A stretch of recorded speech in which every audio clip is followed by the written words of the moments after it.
Well, hello lovelies. I hope you are having a marvelous summer season so far. As you probably know, if you've seen my last few videos, the team and I have been working on something super special for you guys in August. We are actually going to be launching 30 brand new meal prep ideas. Now, I know, having made this channel for many years now, that you guys love your meal prep, so we wanted to bring you as much meal prep as we possibly could. So instead of producing new videos over the last few weeks, I've actually dug into the Domestic Geek archives and found some retro classics that I thought you guys would enjoy. Today is our very last one, and it is all about the perfect egg and great egg hacks. So of course, I wanna hear what you guys think in the comment section below. Be sure to leave those comments. And if you haven't already, be sure to subscribe because there is all sorts of amazing meal prep awesomeness coming your way very, very soon. Today on The Domestic Geek, I'm gonna share the secrets of cooking and effortlessly peeling the perfect hard-boiled egg. As far as I'm concerned, the hard-boiled egg might just be the world's most perfect food. It's nutritious, it's delicious, it's amazingly portable, and it's so simple to make, as long as you follow this simple advice.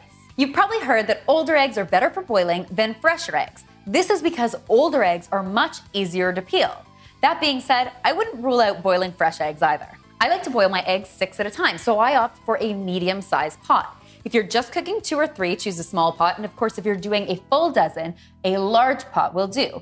But why does it matter what size your pot is?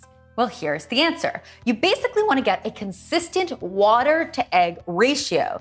That's going to ensure that you get the same cooking time every time. So it's important to keep our eggs in a single layer in our pot. Stack them and they're more likely to break.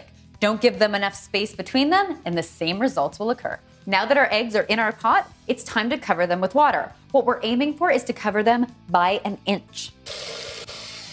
So now it's time to get these guys cooking. We want to bring them to a boil uncovered over medium heat. Why? Well, there are 2 good reasons. The first is by leaving your water boiling, there's a lot of energy trapped in that pot, which means you increase the risk of one of your eggs cracking. Second, boiling water is going to transfer heat much more quickly through your eggs, increasing the risk of overcooking them. So by turning off the heat source, the internal temperature of the egg will rise slowly while the water temperature will fall. This is going to give you a wider window for egg perfection.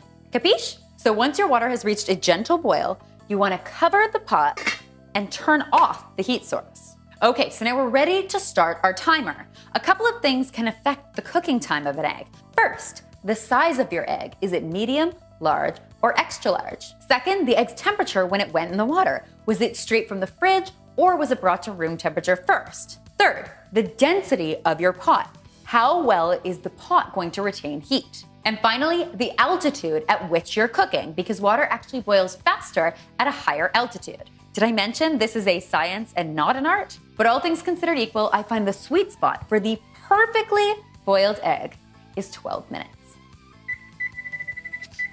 So this will give you an egg that's cooked through but has yet to develop that ugly greenish gray film around the yolk. Have you ever wondered why that happens to a boiled egg? Well, I thought you'd never ask. Overcooking an egg causes the iron in the yolk to react with the sulfur in the white. This creates something called ferrous oxide, which is responsible for that grayish-greenish film living on the yolk surface. Now, this discoloration doesn't pose any health risks, but it is unsightly and creates a much stronger odor. All right, so as soon as your timer goes off, it is essential to get these guys under cold running water. Basically, we need to stop the cooking immediately. So leaving your eggs in cold water for about a minute should bring the temperature down enough so that they're safe to handle. Now in my world, I like to get peeling my eggs almost immediately. Some people like to leave them a little longer. This is really a matter of preference. The internet boasts a million different techniques for peeling a boiled egg. Here's the one that I like best. Basically, you start by cracking the bottom, cracking the top, and then rolling it to create as many cracks as possible. Then the real secret lies at the large end of the egg. So typically eggs contain a small air sac at the flat end.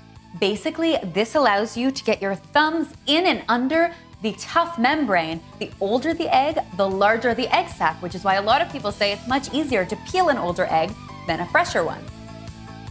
I hope these tips make your next breakfast excellent. If you have a food frustration or culinary conundrum you'd like to see investigated on the show, leave it in the comment section below.